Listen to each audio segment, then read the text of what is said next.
Hi, I'm Shlomi Ron, CEO at the Visual Storytelling Institute.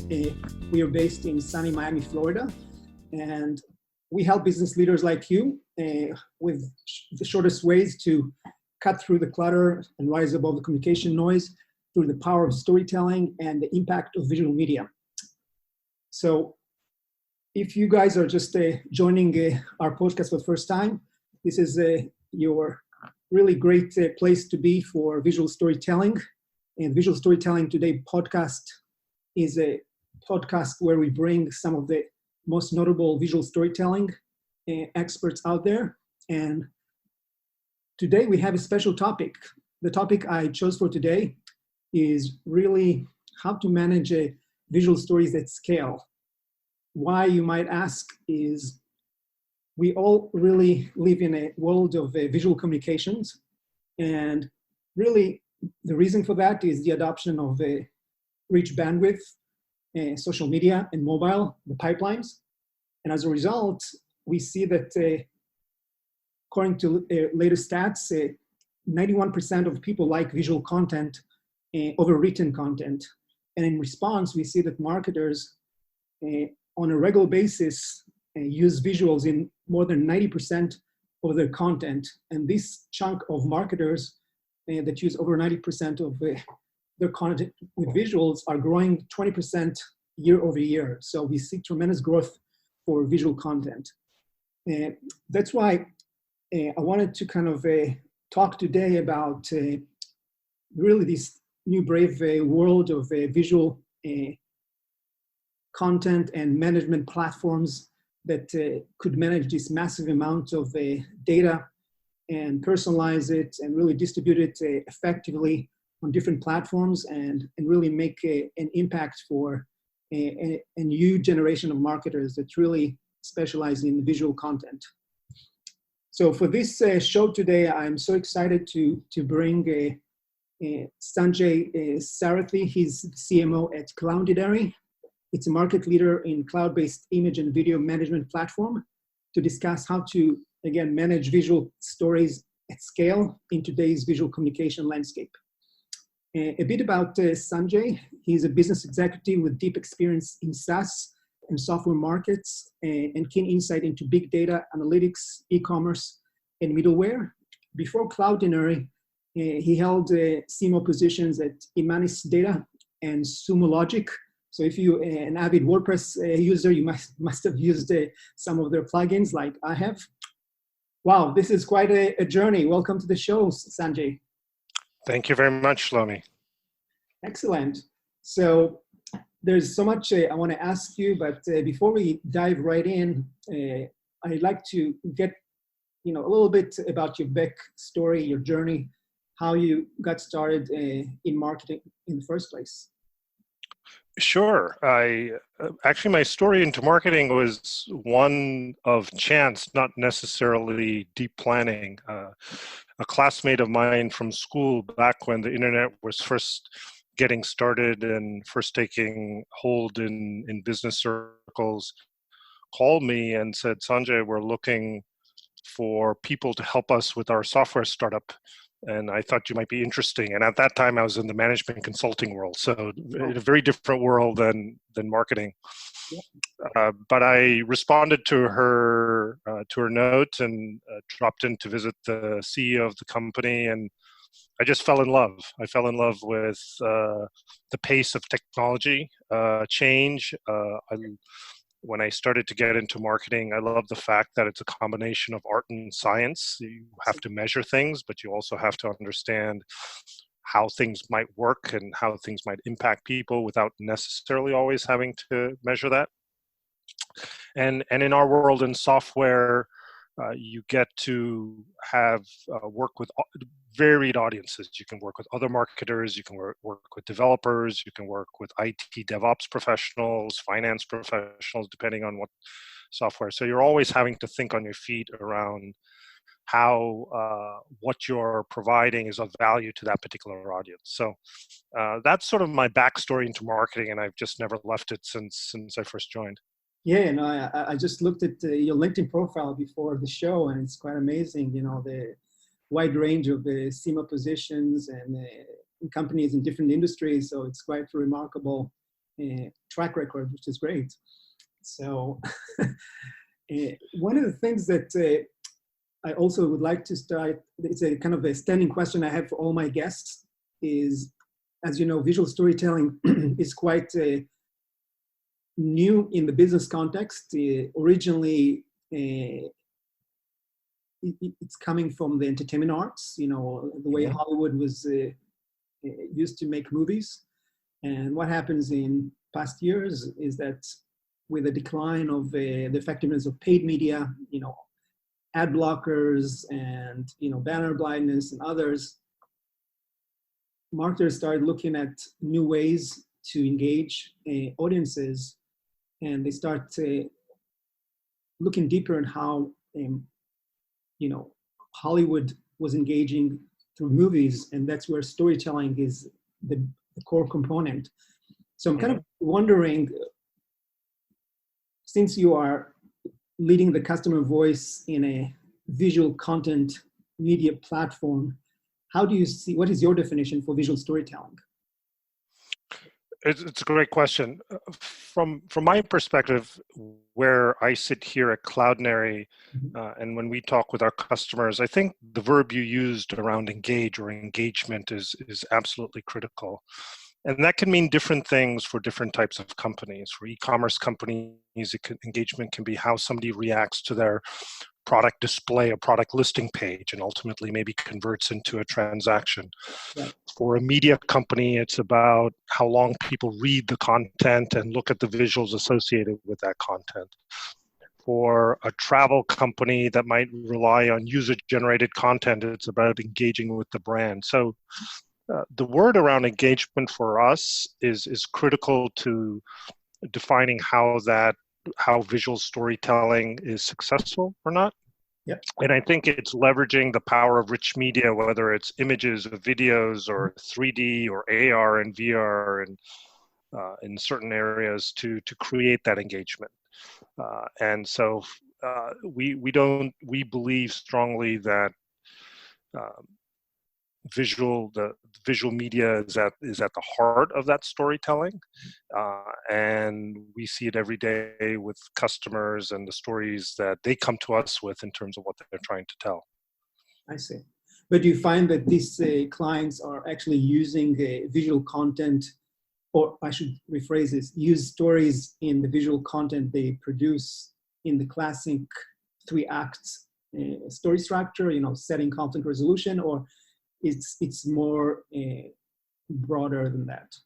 I think it's broader than that. Not everybody has a 3-act story. Sometimes it's a very short story sometimes, and it's a quick 1-act play, right. rather than a full on drama. But the premise around engaging with them visually at the get-go, and then taking them down a journey, down a path that makes sense for that user or that viewer or for that customer, is part of their storytelling effort. And I think that's true whether you are a company focused on the end consumer, or even if you are a brand agency trying to work with other consultants and other businesses, right? At the end of the day, you're trying to tell a story around what value you're providing for the service you offer. Got it. So that brings us to, I'm sure my audience is now interested in, now that we have your background and a little bit about your perspective about visual storytelling, maybe you can tell us a little bit about what Cloudinary is all about and what are the core problems it's really solving for your clients. Sure. Before I start with the what, talk a little bit about the why. Two-thirds of the web today is made up of images, right? And that has grown by something like 10% over the last 4 years. And I think we all intuitively understand it when we go online. But when you add video to that, that percentage is even higher. So the premise has been that companies of all types are using images and videos and other forms of media to help with sort of the visual storytelling. And the reality is we live in a visual economy today. Yep. So what Cloudinary realized was that it's one thing if you have just a few images, 5 or 10 or 15, you can manage them, you can handle them, you can crop them, you can add watermarks to them by hand. But when you're a large brand, no matter what vertical market you play in, and you're handling tens of thousands or hundreds of thousands or potentially even millions of images, you have to be able to handle that at scale. You can't just say I'm going to do this from 3 to 5 p.m. on Thursday afternoon. So what we have built is a software platform that helps companies manage all their digital visual media assets at scale. Mm-hmm. And so everything from uploading them, transforming them into the size, into the shape, adding watermarks, rotating them, and then dynamically delivering them to your end users no matter where in the world they may live, whether it's on a mobile device, whether it's on their desktop, whether it's some other type of device, and doing that in an automated way. So we're and supporting all the engagement goals that our customers have. And so we started off 7 years ago, and today we have over 5,500 customers around the world, and over 500,000 people using the platform in one way, shape, or form. Wow. And who are the major competitors in this space that you are up against? So it actually kind of varies. A lot of times people do it themselves. We will run into do-it-yourselves. There are plenty of open source tools out there that you can work with, but you have to manage that. You have to essentially deal with that. And a huge part of our value add is the productivity we give back to the organizations in terms of time saved, so you can focus on your real work and your real mission. There are certainly competitors in each of the segments we play in, so different competitors, whether it's Adobe in digital asset management or Akamai in the image management space. But one of the areas, and I think competition is great. It's great. It forces us to constantly innovate and bring new capabilities to the fore. But I think one of the unique aspects of what we provide is the ability to handle all these different types of media, whether it's images or videos, or providing a full-blown digital asset management system at scale that very few others do. Yeah. So it looks like you handle really like the storage aspect, but you also involved in the distribution. So basically placing those images on different owned, paid, and earned media. Yeah, it's absolutely sort of the full end-to-end process. So storage and management is just one aspect of it. It's relatively straightforward, but I think where the real power shines is taking those images and videos and creating hotspots on videos or video previews automatically using AI and deep learning, or adding overlays or watermarks or personalizing images so that if, for example, if the number of shoes falls below a certain number, you can put running out of stock, right? Or and automatically badged on those visual items. So our ability to transform and manipulate those images to support the visual story that you want to tell is, and to be able to do it automatically and at scale is something that that distinguishes us from others in the marketplace. I see. So if I'm a potential client, what is the typical process would be for me to use your service? And you can pick any particular solution that you offer as an example. Yeah, I mean, so it can come across in one of a couple of different ways. Part of our mission has always been to make Cloudinary accessible to anybody, right? So if you're a two-person agency, you can use our product for free, right? You can sign up for a free account on cloudinary.com. You can start playing with it. You can start ingesting either your assets or your client's assets into it. And it's not a trial, it's a free product. And then we scale all the way up to a company like, somebody like a StubHub, the ticketing agency, right? And they use us for multiple use cases, but they handle hundreds of thousands of assets that they use through Cloudinary and handle it at scale and use us for a full-blown digital asset management system. So our approach has been to support both the small, medium business that can, in some ways, be self-service or provide a more full-blown, full-featured service to larger companies that want all the capabilities of Cloudinary, as well as all the bandwidth and all the transformation they'd like to use for their needs as well. Is it accurate to assume that on the distribution side, you mostly specialize on the own media, people's websites and own presence versus as a ad serving, as a paid media extension, or as a publishing platform like a Hootsuite on social media? Well, we can actually support both. So funnily enough, one of the biggest segments in our customer base are ad tech companies. So we're not necessarily delivering the ads themselves. That's obviously what the ad tech companies do. But what we are doing is providing the underlying infrastructure to define essentially the size, the shape, the delivery of those assets to the various publishing platforms that the ad tech companies work with. And so we support both own and paid media mechanisms. It's from our perspective, the mechanics of what we do to support both are in a lot of ways the same.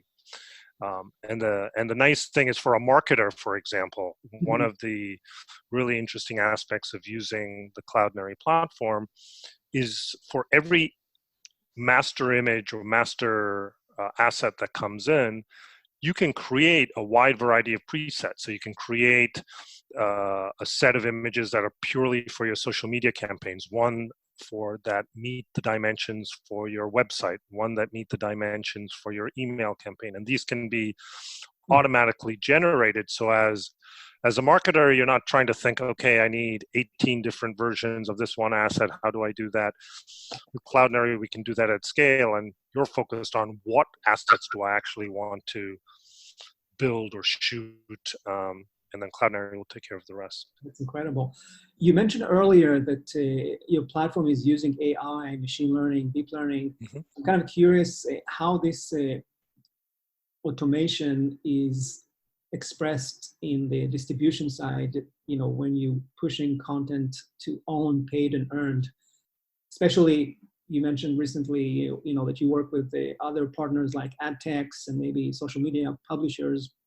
Then is the intelligence, the personalization for serving these visual assets is embedded in the delivery, or you just deliver the content? No, it's embedded in the delivery. So, and it comes about through a few different ways. Some of the things that we do through our algorithms associated with AI and deep learning could be something as straightforward as how do we take content and automatically focus on the most relevant object in that image, right? So if you have a particular dimension, but you don't want to crop it in a particular way that might lose the central focus, we have algorithms that, for example, can focus on the face or focus on the most relevant aspects of the subject. Or you can define, if you're in a dining room setting and you want to focus on the food, you can define that. So there are mechanisms that we provide built into the platform that allow you to focus on the right areas of the image or the video that ultimately get delivered to the end user, whether it's through a mobile device or through a desktop or some other device. And that's part of the power. We don't always know how it's going to get consumed, but we want to be in a position to shape that when it gets consumed by these various devices, it automatically gets delivered in the best resolution, in the best format, in the best contextual viewing for that particular device, in that particular geo. and that's something that we automate on our end. That's interesting because, again, I'm thinking out loud here because I never actually looked at the under the hood of your technology, obviously, but Right. in terms of the AI aspect, I would assume that there are certain data sets or variables that you can define. You mentioned the face example. I would consider this maybe a custom data point. Other are more universal, like previous user behavior on your website. Clicks, conversions. These are all tangible footprints that people are actually leaving when they interact with your content, both on social media and your own media website. So these I consider like universal data points that could really help personalize a distribution of a visual asset. But I'm sure there are also custom data points that are specific for a specific client that based on their business. No, absolutely. In fact, we have a set of amazing deep learning experts in our CTO office who essentially do a lot of that. How do we take data sets related to the companies we serve and learn from that, right? So because as a SaaS platform, we have these data sets, and so we can continue to the corpus is something that we can continue to work with and learn from and understand where there may be outliers that we need to sort of build into the deep learning framework. And I don't claim to understand all the different aspects of our deep learning algorithms, but what I will say is that we're constantly figuring out how to take the various data sets at our disposal, whether public or otherwise, to use as part of the value add that the deep learning provide. Yeah, one of the trends right now in the CRM world that I'm sure you probably came across is the next best action. And the customers, basically the idea of the way I kind of describe it to people is that we try to emulate, the old days general store keeper that knew each customer individually and basically serve them personally, bring that to the world of technology today where every interaction with your customer, you want to give them something specific to what they ask and not kind of move away from the world of obviously, spray and pray, or the next level, which is more kind of segmenting people into buckets based on some one or two variables. So now it's really treating people as individuals. Do you adopt that philosophy at Cloudinary? Sure, and I think it's we're essentially part of an overall ecosystem that we work with. So we work with CRM systems, we work with product information management systems, and so as the data we hold is not necessarily personalized data per se, it's the image data, but because we can integrate with all these other systems that might have those data points, people that use our platform can easily create rules that associate specific images or specific content with either specific product types or specific user profiles or specific user groups to do personalization like that. And obviously, the company in question, our customer, would define what they would want to do in that regard. So we don't typically hold PII data of anybody. That's held typically in a separate system. But certainly there's no reason why our customers can't correlate assets with specific user journeys through the website. And I'm just throwing another, hot trend right now, but I'm kind of curious, since Google kind of started, this mechanism that allows you to search a visual content not by their label but by their image statistics. Mm-hmm. Ability to really pull images based on the actual make versus what labels you attach to them, text-based. Do you see that in your space? Yeah, we're certainly seeing that. I mean, metadata at multiple levels is critical for searching, for tagging. Right. And so the whole notion of metadata, whether it's built into the image itself or whether it's user added, is something that we support from the get-go. Because, again, back to our original point around doing this at scale, it's one thing if you have 10 or 20 assets that you can quickly scan through and pick the ones that you need.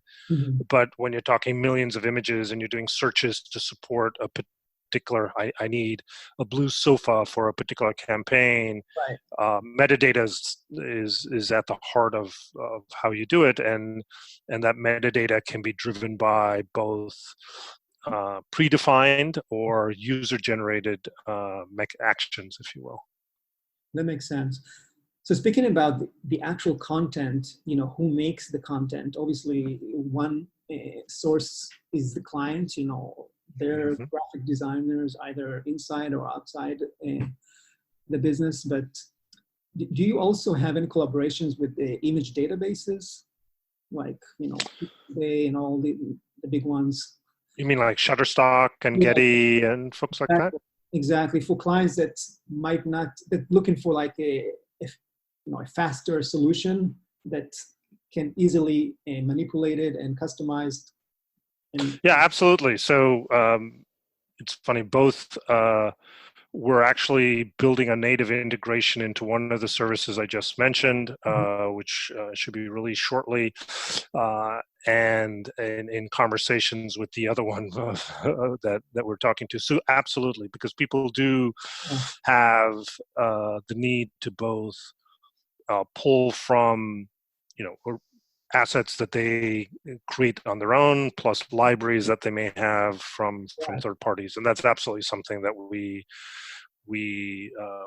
in fact already support today, and will continue to support in a big way. Yeah. So been with Cloudinary for a while now. What would you say is like the most heavily misconceptions about cloud-based visual asset platforms that you come across? I think one of the things that I always enjoyed as a marketer. One of the things I do is take screenshots of social media tweets from our customers that are amazed at how easy and how rapid and how impactful it's been. And I think I think people don't realize that there are solutions out there that can solve problems they've been banging their heads against the wall for years to solve. And I think whether you're a developer or a marketer or a UI UX expert, solutions like Cloudinary exist out there and can solve a lot of the use cases that are in the marketplace. And we're always coming across new ones that we need to have answers for. But I think the realization, the misconception is that you have to put up with slow performing, and you don't, you have to use. You don't have the ability to manipulate the images and videos and other assets in the way you want them to. Is a misconception that we offset very quickly, because when people see our first demo, they go, "Oh wow, I didn't realize we could do that," and that to me is sort of the greatest satisfaction, because I hadn't even thought about it. Exactly, because on the low end, I would think, a small business might think, why can I use like a Google Drive for my visual assets, maybe manipulate them manually using some, No, absolutely, and it's done. It's done all over the world, right? And how can you bring them to, think the next level up, what's possible? Exactly, and showcasing the the notion of what's possible is a huge part of what we try and do with anybody that's interested in this type of solution, and that's, I think, part of the experience that we try and provide our customers. Yeah. So thinking about the what's possible, how would you say, how success looks like for your clients? Just take a few examples maybe to paint this picture of life after working with you guys. Sure. Um, in fact, I mentioned this client before, but they published a story on Medium just a couple of weeks ago, or actually last week, and I thought it was an amazing story. It's StubHub, and one of the interesting things about StubHub is they're putting on events around entertainment, concerts, sporting events, and imagery is a huge part of how those events are showcased on their website. And one of the challenges they had was people were viewing the StubHub site across a variety of different devices, desktop, and sometimes an image delivered through the desktop, which looked great, and but would be cropped in a very unusual, funny fashion on a mobile device, and you got a horrible experience from that. Okay. So they chose Cloudinary to essentially automate that whole process of how those assets were managed, transformed, delivered across the world for them, no matter who was viewing their website. But the other part that they really found valuable was they were able to use Cloudinary to bring their various teams together, so their brand teams, their creative teams, their marketing teams, the developer teams, together in one platform to work with. So one of, I think, the unique aspects of Cloudinary is we support different audiences very easily. We provide marketers and creative types with our digital asset management solution.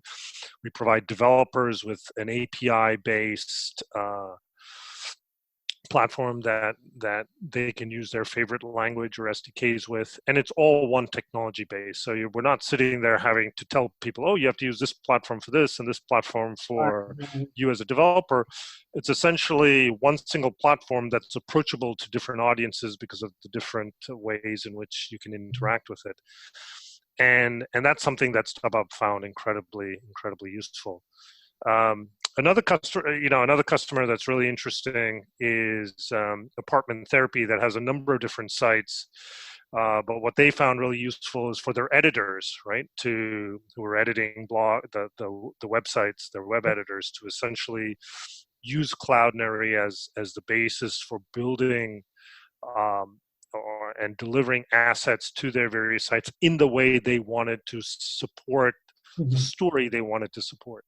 Right. And again, that sort of flexibility that we give to a company like that at the scale at which they operate was something that they found very, very powerful. So I think the ability to support any company that uses imagery as a way to engage with their customers, somebody we can help and we can work with, whether you're small or extremely large.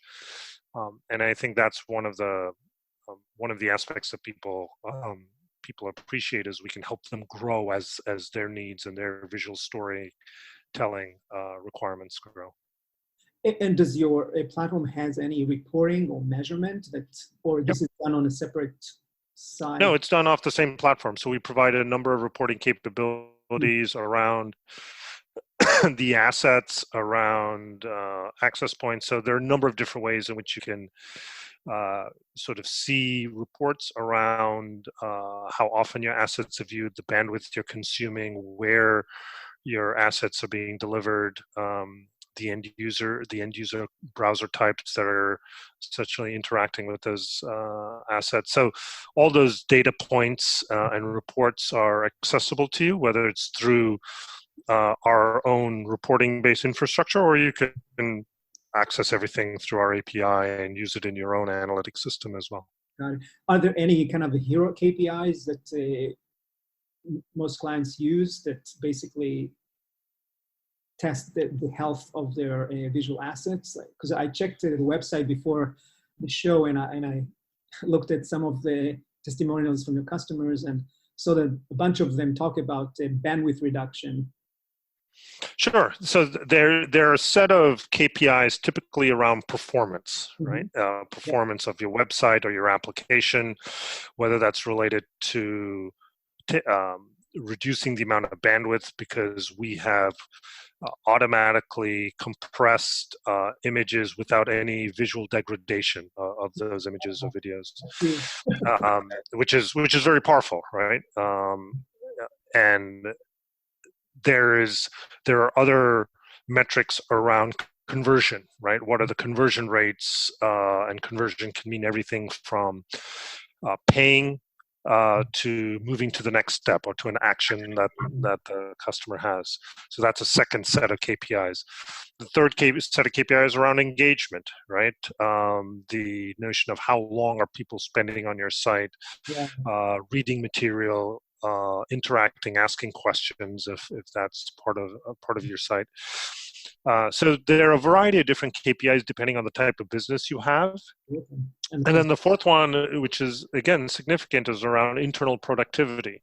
So you may be spending, instead of spending 3 person months a year working on this infrastructure, you spend 1 person week per year on this infrastructure because you're now using Cloudinary, and you've got the rest of the 2 months and 3 weeks doing things that actually drive the business forward in ways that you weren't able to do before. So those are the 4, I would say, buckets of metrics typically our customers sort of look at for their own success. That ties to the most common business objectives is brand awareness and maybe driving sales for e-commerce clients.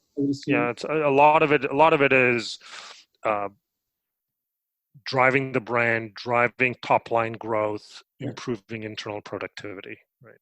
And I think in a very simplistic way, if you look at software as either you're helping companies make more money or save operating expenses at the end of the day while we operate, a huge part of what we do is around helping companies make more money, whether it's part of the digital transformation initiatives, they want to be a bigger part of the visual economy, whatever that initiative might be. Where from a media perspective, we're at the centerpiece of that visual storytelling initiative. That's great. So we almost at the end of our show, but I have 2 more questions for you. First is, where do you see the future of visual storytelling headed, especially in the context of visual asset platforms? I think the next big trend, I mean, it's starting to pick up, is around video. I think people have had sometimes understandable fears around video because of the expense associated with it and the time associated with it, and there's complexity because you have codecs and you have bit rates.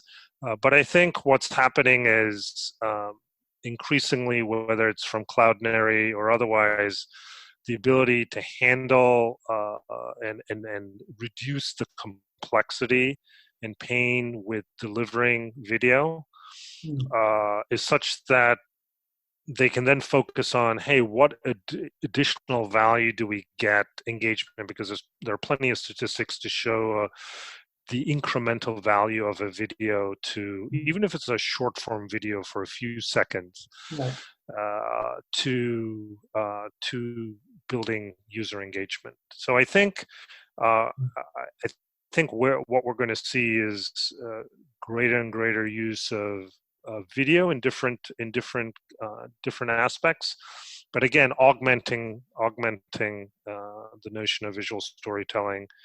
And obviously we all, we're all... You mean augmented reality or? No. So augmenting what's already happening with images, right? In a big way. And I think people, as they get more comfortable with the notion of handling and distributing videos at scale, I think that's going to be a bigger part. I think your point around AR and VR, I think is going to be very interesting. It's still very niche today, is our opinion. But I do think in certain areas that's going to have a bigger impact. Obviously we know about it in the gaming world and certain entertainment worlds. I think it'll be interesting to see whether it takes on a more mainstream appeal. But I certainly think video is one of those things that we see. Yeah. Certainly questions coming in from both our existing clients and new prospects asking how to think about it and how to incorporate it into their existing infrastructure. But with more accessible visual formats today, do you have any information about activity around maybe personalizing an infographic, which is in essence it's an image, but Yep. the ability to customize it based on your type of audience? Or, for example, on the video side, how can you personalize a 360 video? So these are two tweaks on image and video, but with a little bit of a... Yeah, no, we support 360 video out of the box with Cloudinary, right? So you essentially all the concepts around personalization that we've talked about for images are equally applicable to video as well. And so the premise that you can't do personalization in video is not exactly true. I think you have to think a little more about how that personalization is going to be relevant to your users, because they consume so much bandwidth and there is an impact on page performance. You have to think through that a little bit and weigh that trade-off. Also, you browse yeah. browse sequentially, right? Yeah, or you can lazy load, right? You can do things like lazy loading and ensure, or sometimes you may want to do video previews, right? And again, that's another way where we talked about AI. How do you pick the relevant 10-second snippet in a 2-minute video? And again, we provide that capability to support video previews as well. So there are a lot of ways to sort of personalized based both on AI or also based on what you explicitly want to do into that notion. Infographics, somewhat driven by how you build that infographic, obviously, but certainly we can support the creation of those, or I shouldn't say creation because you create it offline typically, but support the ability to add and layer on to the infographic with different effects, etc., that we can deliver. Yeah, because I would think that if you treat an infographic as a standalone tiles, and you have two buyer personas, basically, you can actually serve different tiles based on the persona. Correct. Exactly. So you have the ability, depending on how you want to slice and dice that infographic and how it's built, and you can layer if it's built in Adobe Creative, an Adobe Creative Suite product. You can remove layers of the PSD with which you created that infographic and add your own customizations depending on how you want to deliver it. So it's fascinating. The notion is there are really unlimited possibilities to deliver sort of these variations and unlimited manipulations that are possible. And really what limits you is less the technology and more the use cases that are relevant for you. Typically we find that to be the limiting factor. Now that's really a fascinating world. I was struck by your capability to create custom URLs that actually work as a replacement for a photo manipulation, which is quite incredible at the URL level.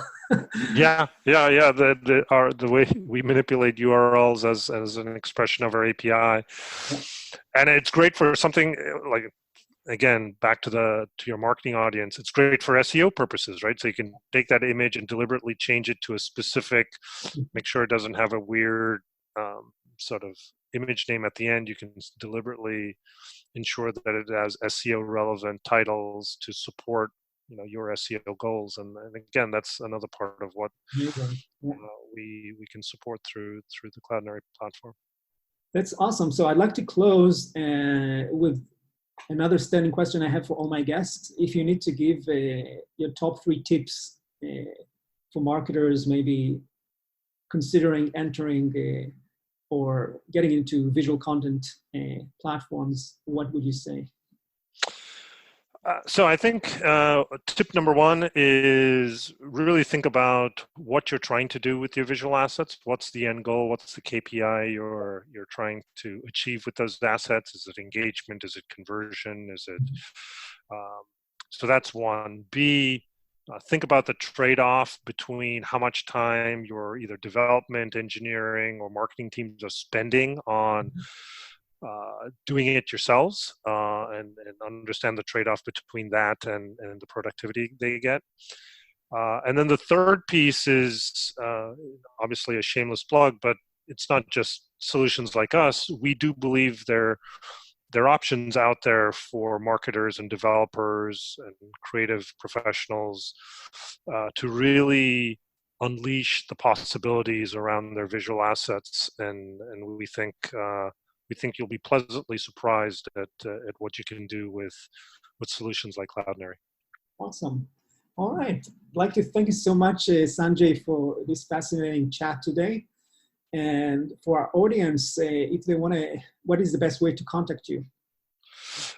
They can come to our website, cloudinary.com, CLOUDINARY.com, and there's a contact us button there. Feel free to get in touch with us that way, or they can send us an email at info@cloudinary.com, and it'll come to us, and we'll be happy to answer any and all questions that come our way. Awesome. Thank you so much again, Sanjay. And for all of you watching or listening to this podcast, I hope to see you in our next episode. So until next time, take care of your stories. Thank you. Thank you very much, Shlomi. Visual Storytelling Today is recorded in Miami, Florida. The show is published exclusively by Visual Storytelling Institute. Learn more at visualstorytell.com. You can subscribe to this podcast on the iTunes Store.